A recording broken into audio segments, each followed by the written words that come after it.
Thank you, Sarah, for the invitation. I appreciate it. And to think that my wife and I were going to call our daughter ISIS. I hope there will be no other terror organization with the acronym Dahlia. That's the name we chose. I wanted to take you through a trip whereby I go through explaining and my understanding, and hopefully you'll get the picture of the Syrian civil war. And it's very brief. It started with people marching for peace. Assad responded with violence. Eventually, defectors from the Assad army, defected from the Assad army, most of them colonels and majors and generals eventually. And I guarantee you, these people would have never risen up in the Assad army to that level of responsibility had they been extremists. So they have been vetted, all of them. So we knew that they were liberals. And we were hoping that with the defection and the creation of the Free Syrian Army, that President Obama would step up and help help them to be able to co-govern with Assad, or at least the remnant of the Assad regime. That did not happen. After the Free Syrian Army, we saw that the Syrian became more extremist, and we saw Jabhat al-Nusra come to rise. Of course, the United States, and rightly so, designated them as a terror organization. After Jabhat al-Nusra, we saw more people joining the war, civil war, coming from overseas.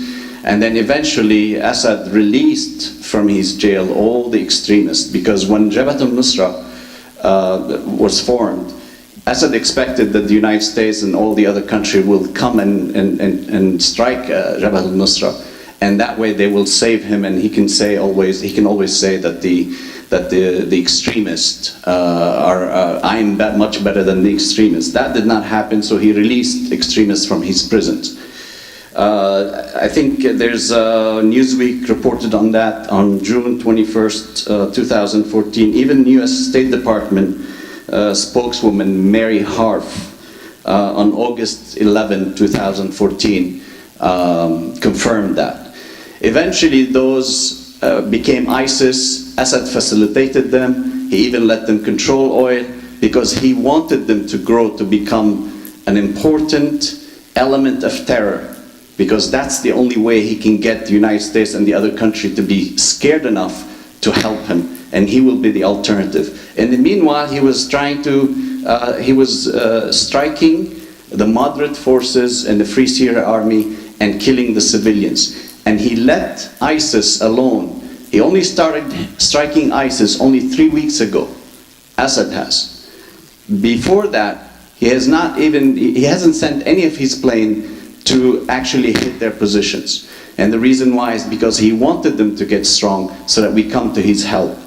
And so ISIS in a way was created by Assad, and he helped them become the way they are, but eventually they got out of his control. The moment ISIS went into Iraq and they formed the Islamic State, they were out of his control. They became really a danger. And I'm very comforted as a Syrian-American, an Arab and a Muslim, that President Obama is finally deciding to strike them. Because if I am, as a Muslim, think they are a danger to me, I can imagine what the minorities in the Middle East think, and I can imagine what the Americans, what all of us as Americans think. So I'm comforted by the fact that President Obama is finally deciding to strike them both in Syria and Iraq. However, there's always an however.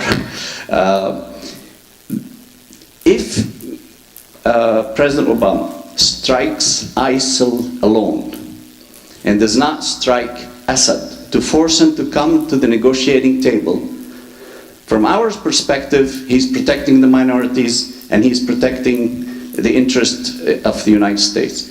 But you have to see it from the Arab perspective, the Arab street perspective, especially the Sunni Arab street perspective. They're going to look at it as, and this is what I've been hearing because I talk to a lot of people, they're going to look at it as the United States is striking Sunni terror, but is leaving the Shia terror in the form of Assad, the IRGC, and Hezbollah, decimate and gas and kill the Sunnis of Syria. And that is not a good message to send. This is exactly the reason why ISIL has been successful in recruiting 100 Americans up to 3,000 Europeans. I mean, when you consider the success of ISIL in their recruitment as compared to Al-Qaeda, there's a world apart between them. And the reason why is the message of ISIL is very strong.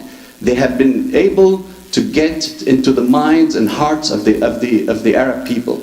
Let me give you an example how people look at it, how the Arab street looks at it also.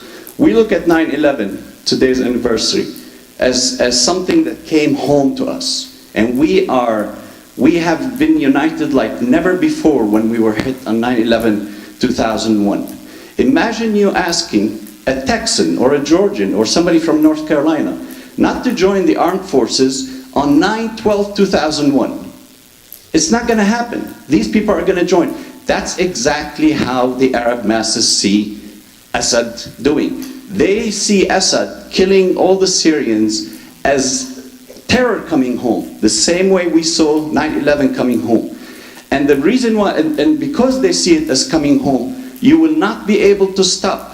The same way we cannot stop a Texan or a Georgian to join the armed forces, you're not going to be able to stop people from joining ISIL. And that's why they've been extremely successful. Now, having said that, when we strike ISIL, and if we strike them without striking Assad, at least we're not talking about decimating the government. We can't afford that. We need that government. We need to co-govern together with the people remnants of the Assad government. There's only 150 people, when you think about it, mass murderers in the Assad hierarchy. Once you remove these people, coexistence will become possible. Now, consider this. Consider the fact that if we don't hit Assad at the same time that we hit ISIL, and ISIL goes underground, I predict that we're going to have tens of thousands or hundreds of thousands of sympathizers, because again, Assad is terror coming home. You're going to have sympathizers in the Arab world, and those sympathizers are going to destabilize the Arab countries in the region. They will be integrated, they will be part of, they will be civil servants, they will be in the military, they will be doctors, they will be taxi drivers, they will come from any form, they will come from any job, any position. And those are going to hurt and harm the US interest in the future if they destabilize the Arab countries that we rely upon, either for oil, either for stability, or because they fight terrorism the way we fight terrorism. In Gulf countries, I'm talking Egypt, I'm talking Jordan. These are essential countries to the fight against terrorism. And if we strike ISIL without striking Assad, we're almost guaranteeing that a year from now, we're going to have more problems than we have today. It's unfortunate that President Obama did not help the Syrian opposition when they first defected, because as a result we have ISIL. If you strike ISIL, we're going to have more problems in the future because of that policy. So I urge anyone of you here who has access to the White House, who knows someone has access to the White House, to actually talk about this to somebody, around the advisors of the president. He has surrounded himself with advisors who really don't know anything about the Middle East. If you really want to know something about the Middle East other than asking me, ask the Israelis. I mean, it's for the Israelis, it's a question of existence. It's a question of survival. Nobody understands the Middle East like Israel. And yet, we have, under this administration, distanced ourselves from Israel. Instead of getting closer to Israel and learn from them and understand what's going on so that we can get the right advice, we've distanced ourselves with this. And because we distance ourselves with this, look at what's happening in the region. It's on fire. Today Assad, even though it doesn't seem like Mr. Obama is going to strike Assad forces, he threatened again with sparking of fires in the region. The Russians are threatening also that the United States has no right to strike ISIS in Syrian territories. We have to, the president has to surround himself with good people so he can get good advice. Otherwise, we're going to continue having problem in the region. I wanted to, ISIS has 74 countries. The ISIS fighters come from 74 countries. I mean, think about it. In the OIC, the Islamic country, we have 55 members. And this goes beyond the OIC. This is how strong their message is. And you have to remember that the Syrian war is the most photographed and videotaped Syrian in human history. Because it happened at a moment where everybody had a phone and every phone had a camera. I went to YouTube and I typed Syria and I got 2.9 million hits. I typed World War II, I got 1.5 million hits. This trove of information ISIL will use forever to recruit, to get sympathy, unless we strike Assad and we suck the oxygen out of all that recruitment and out of all that, that venom that comes from ISIS. The moment we struck Assad, at the same time we strike ISIS, the United States is showing being impartial to any terror. Today, if we strike ISIS, the United States is showing that it is partial to terror, it only strikes Sunni terror, it does not strike Shia terror. And again, we're not talking about decimating or leaving a vacuum in Syria. We're talking about forcing Assad, his resignation, the people around him, and coming to the table to co-govern. When you look at the Middle East, you look at Iraq, it's sectarian, but they have managed to co-govern amongst themselves. You look at Lebanon, it's a formula that has been successful since 1946. They've always coexisted, and there are Christians and Muslims and Shia and Druze, and you look at all the Middle East, the only country in the Middle East where there's a minority that rules and oppresses savagely the majority. If there was no oppression, maybe we can coexist, we can live with the idea that, okay, we can't have more than what we have, it's okay. But barrel bombs, cluster bombs, scuds, gassing of people, it's the only country where the majority has no right whatsoever. 11 million Syrians are displaced. Think about it. Think about 170, 165 million Americans displaced, of which probably 80 million will have, 90 million will have no homes anymore to go back to. This is what Assad has done to Syria. It's in ruins. And unless we bring that regime so that we can start coexisting together, so that the moderate that I know, and I know a lot of moderate, and Syrians are moderate people, we've always co-lived with the Christians and the Shia and the Druze. I grew up with the Christians of Lebanon and Syria. And it's not hard for us to coexist. Most of my friends are Christians and Druze. My wife is Druze. It's not hard for us to exist. But we have to remove Assad to get that opportunity. And the moment we remove Assad, we take a strong card out of Iran's arsenal quiver, and we also limit Hezbollah's capacity to harm and to hurt. Not only the countries around them, which they did already to Syria, but also Israel and Jordan and other countries. So it's very important that the president strikes ISIL at the same time he strikes Assad. I wanted to just mention that the advisors which I talked to, I just want to say that the laboratory of isolation has been tested, and it has failed miserably. A lot of people are wishing for the neocons days today. It has failed miserably, and I hope that we will never test isolationism again. America was born to lead. We were born to lead. And for us to think that we can just leave and then let vacuum take over and terror take over and unsavory characters take over. Look at Putin, look at what's happening in Nigeria, look what's happening in North Africa and Libya, is insane. We were born to lead, and we should lead, not backtrack as President Obama has done. Thank you very much. Because al-Nusra today is fighting with the Free Syrian Army. And Assad is letting them fight with the Free Syrian Army because he figures if the Free Syrian Army and Nusra get killed fighting each other, he's going to end up being the winner if the United States come and kills ISIS. The Jabhat al-Nusra has not threatened the US. Jabhat al-Nusra's goal, even though they're Al-Qaeda, is to fight the Assad forces. ISIL is different. They are true savages. True savages. I mean, the beheadings of Americans is just one example. I saw a picture of an ISIL young man. He's in late 20s. He's marrying a 7-year-old girl from Aleppo. I mean, the girl has her tears coming down her cheeks. She is in pain. I mean, I wish I could jump in that picture and just take the guy by his neck. They are savages in the true sense of the word. And that's why we need to eradicate ISIL.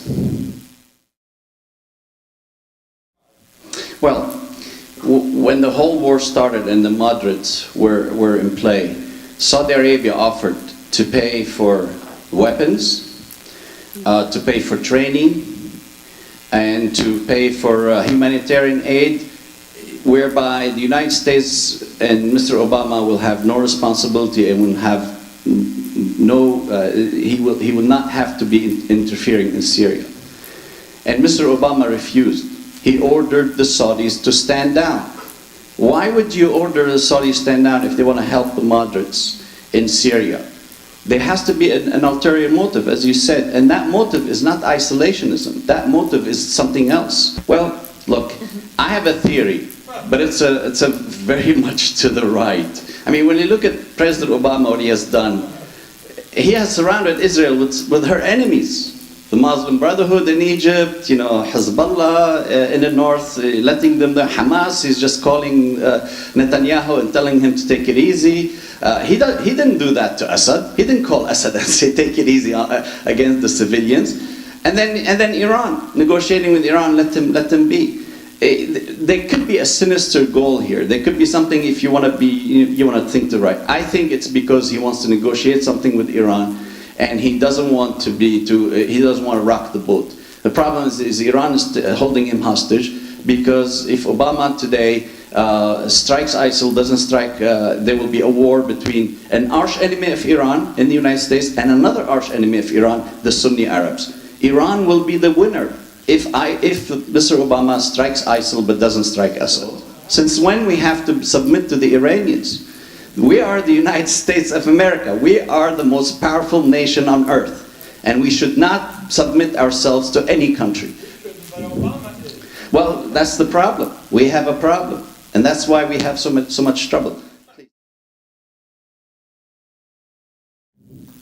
Well, they are involved. They are involved through their militia. You know, Iran loves to proxy. They are involved through the militia in Iraq, and even believe it or not, they're Kurdish Salafis up north, and these have been going inside Iran of late, and they've confronted the IRGC inside Iran. So Iran is involved either by proxy or because other people are, you know, their incursions into their borders. If President Obama can suck the oxygen out of ISIS' capacity to recruit, if he takes the initiative to striking Assad and saying we've got to stop that terror, ISIS may morph again, may use that trove of information to try, but at least you suck the oxygen out of them. Today, if you don't do that, the ISIS message will be extremely powerful, unlike Al-Qaeda's message. Al-Qaeda's message, cross the sea, cross an ocean, and go hit the country you know nothing about. ISIS message is, terror is a home. And if you don't stand up and fight, they're going to come after you, your mothers and wives and children. And that's a very powerful message. You know, Muslims, unfortunately, in the Arab world are, you know, we see conspiracy in everything, and we're disposed to actually those kind of messages. We're ignorant. Arabs mostly are ignorant people. It's true. I don't know how much more we can damage our relationship with Russia after Russia invaded Ukraine. I mean, again, we are the United States of America. We should not let anyone bully us. And we need a president, hopefully in 2017, like Reagan, who will stand up to anybody who bully us and who will do the right thing.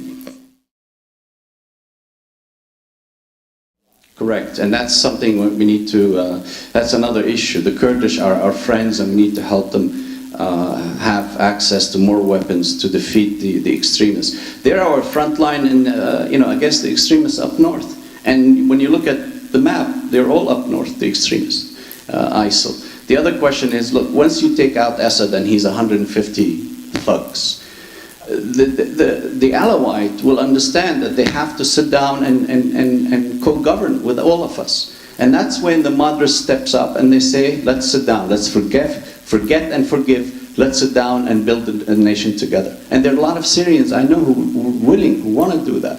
So I think it's just 150 people. You take them out, we will be able to coexist with everyone else in Syria.